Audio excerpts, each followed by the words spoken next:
Ma'am Lorena Serrano atong Schools Division Superintendent ni Advice sa Amis. Ma'am, kay Kalihukan City, unsa ni nga Kalihukan, ma'am?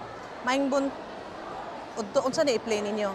Okay, mayong adlaw sa tanan. Kining ato ang gi-celebrate karon diri sa Osami City National High School is a culmination program sa atong Indigenous Peoples Education Program nga celebration. So ang month sa October unta ni siya mao atong gina-celebrate nga Indigenous Peoples Education Program nga bulan, pero sa atong kabisi mo nang wala na ta naka-culminate within the month.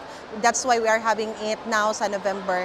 So at this point, we have our IP elders, atong mga igsoon nga mga subanen, napud ato ang mga learners aron nga ato ang maselebrar ang ato ang Indigenous Peoples Month. So naatay mga contest karon nga mga gipang andam, and then naapod tayo mga booth dito wherein gi-display nato ang mga products o mga abot sa atong mga igsoon nga mga subanen. Ma'am, nganong naamot na City Hall? Ang City Hall atong gipili kay maoy atong dako-dako nga lugar nga maka-cater og dako-dako nga crowd. So mao nang ang City Hall ato ang gipili nga lugar. So ang DepEd, unsay participation sa DepEd dito sa IP?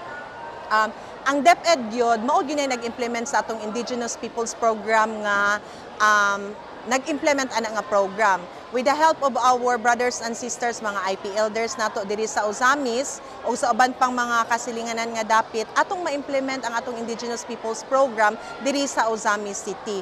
Ang IPED program is a program of DepEd. But this program will not be a successful one without the collaboration of our elders, our IP elders, our Subanens, brothers and sisters. Nakita na po, ma'am, ang grabing ligong suporta sa itong mga Subanen, brothers and sisters din sa syudad. Muna ani na yun, kaligon ang atong partnership, sugad pa kanito?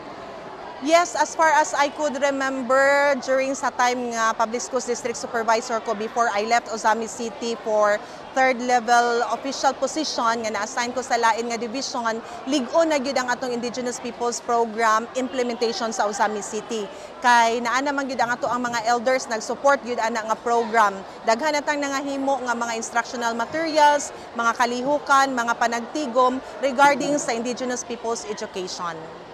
How about, ma'am, sa atong mga eskwelahan na ito karon nga wala pa nag-offer sa atong mga Indigenous kaning IP na ito?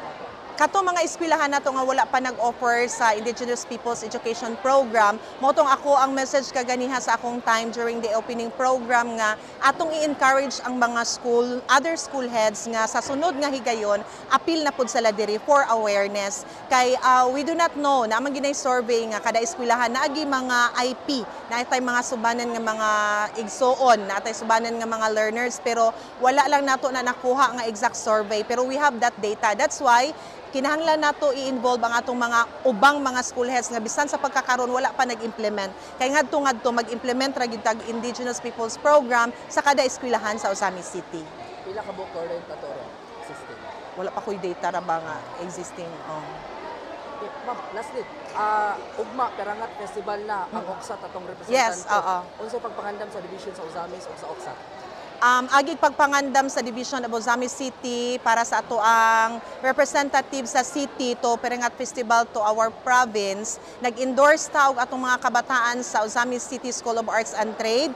Ninggika na sila atong November 5 kay nag-blocking sila, and then kanunay ang ilahang pag-practice og ato kanang gisuportahan ang ato ang mga kabataan nga mo'y mo represent sa atong syudad didto sa province. So hopefully with the full support of our city also, makadaog ta didto og magampo lang ta nga mamaayo lang gid ang kalawasan sa ato ang health sa atong mga kabataan og panahon nga moduyog sa panahon sa pag contest na gyud nga ang tanan natong mga kabataan himsog og walay mga mahitabo nga mga injuries, tanan smooth. Og again, daghang salamat sa ato ang local government unit of Osami City led by Mayor Sam Fuentes, and to the entire LGU of Osami City sa full support sa DepEd, dili lang ni ining Perangat Festival og sa tanang pangsuporta nga nahatag og sa mga suporta pang muabot og kinahanglan sa DepEd. Ma'am, isip bag-ong Schools Division Superintendent of Advice sa Amis, unsay makabaghuan na itong mga policy nga ipatulong. Isip new schools division superintendent sa Osami City, 1 month old pagyud ko. As to the policy, wala tay bag-ong policy nga atong gi-implement karon, pero atong gi-continue og implement ang mga programs sa DepEd gikan sa central office, sa regional office. Sa ato ang na-focus karon bag ulang nato na human ang ato ang Guro Awards, which is running 15 years na, starting pa sa leadership ni Sir Bong Bagyo, atong kanhing superintendent diri sa Osami City, kana ato ang gipadayon. And ang ato ang gikabisihan lang karon, we will be hosting the One Ascenso Provincial Meet nga pagahimuon later part of this year or early part next year. So with the help and full support again of our local government unit of Osami City, nakasagaran ta karon nga nagprepare sa mga eskwelahan o sa mga playing venues aron maandam kini sa atong hosting pohon nga nag-involve ni sa upat ka division sa Misamis Occidental, namely Tanggob, Ozamis, Oroquieta and Misok divisions. Thank you kay ma'am. Sige. Ma'am, salamat kayo si Ma'am Lorena Serrano. Thank you kayo, ma'am.